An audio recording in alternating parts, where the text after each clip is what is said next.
What's the one thing more important than working hard in game development? We're going to talk about that and so much more coming up.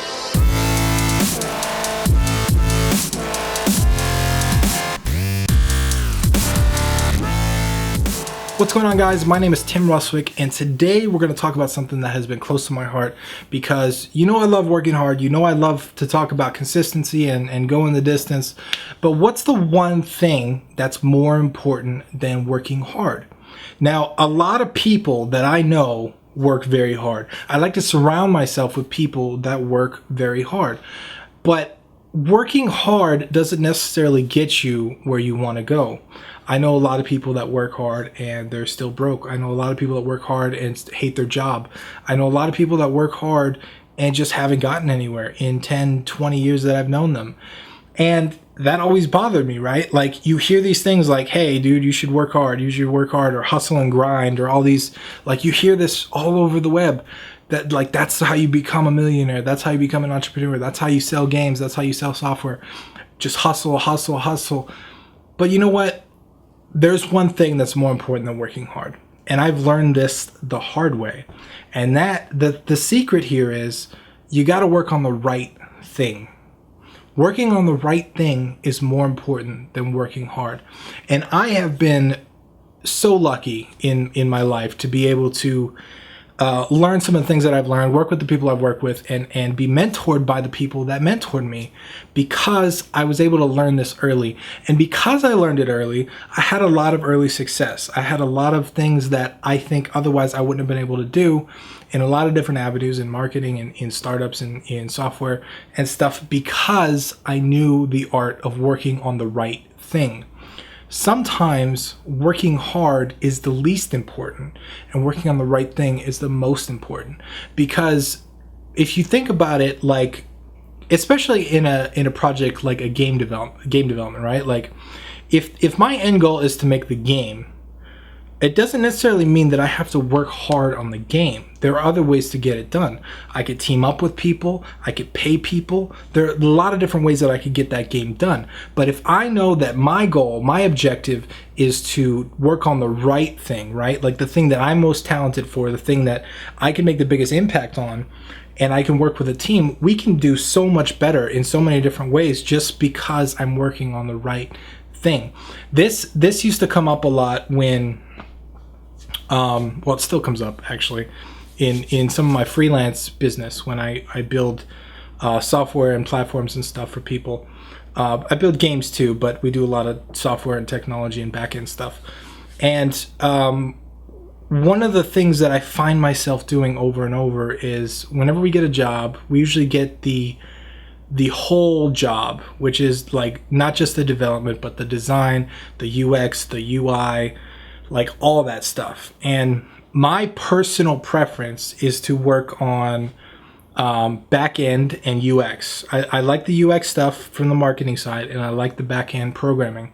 And those are two very different jobs. I get that, but I kind of like to switch between them.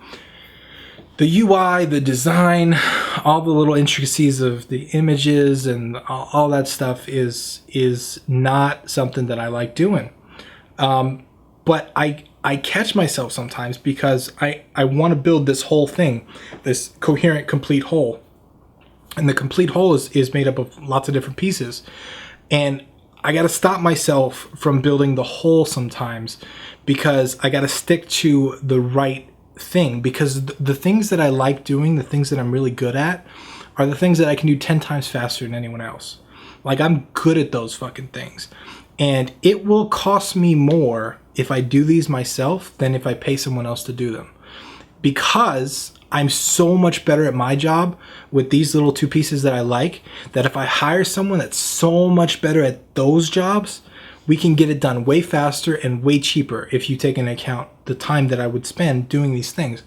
And I forget that so much because I want to do everything. I want to build the whole piece of the pie.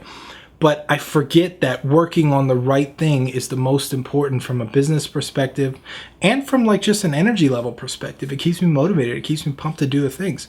And I think in game design, it's really the same way. It would definitely apply to the same situation for freelance game dev. I would definitely, I like to hire out a lot of my design stuff when I'm doing a freelance project, just because it just takes way too long for me, and my style isn't always match up with what the client wants. But there's another side to it as well. Picking the right thing at the right time is just as important as picking the right thing. Knowing the order, the hierarchy in which you have to work on things, knowing which things need to be done before other things is really important. And like I mentioned in a previous video, you got to think through the user experience. And my recommendation, just how I've built a lot of my games, and the reason why I think a lot of them resonate with players as much as they do, is because of the experience, because of the walkthrough that I've built into those. And I have a lot of titles where it's very clear we gave no thought to the experience. Like, you can tell the difference if you play a few of them. You're like, okay, this one we didn't think about it, this one we did.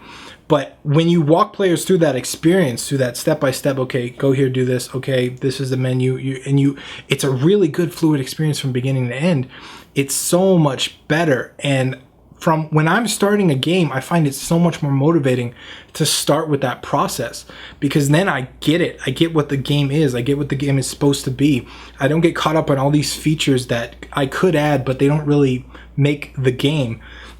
I think another perfect example is my procedural generated FTL type game that I'm working on now. This game, there are so many things that I could add, right? Like, I can add mining for planets. I can add FTL travel. I can add shops that people can buy and trade their findings from. I can add combat. I can add all these different things. But without that coherent experience of, okay, I'm going to dive into the game. I'm going to pick a ship. I'm going to start my journey. I'm going to get the little story dialogue mission. And then I have an objective. Like, without that piece, all of that doesn't matter. And I find myself getting lost in all these other pieces, trying to build all these cool features when I don't even have the core gameplay yet. Like, I just keep reminding myself that I have to build that core piece of gameplay, that I have to get a super basic, super boring version of the game done first before I start adding all these other features on top of it. And it's hard, man. It's not easy. I'm not saying it's easy, but working on the right thing is more important than working hard, because you can work hard in the wrong direction. And I've done that so many times in my life, and I don't want you guys to make the same mistake. So I hope I've drilled the point down enough so far. But if I have, or if I haven't, leave me a comment below. I'd love to hear from you. Once again, I'm Tim Rustwick. I'll see you guys in the next video.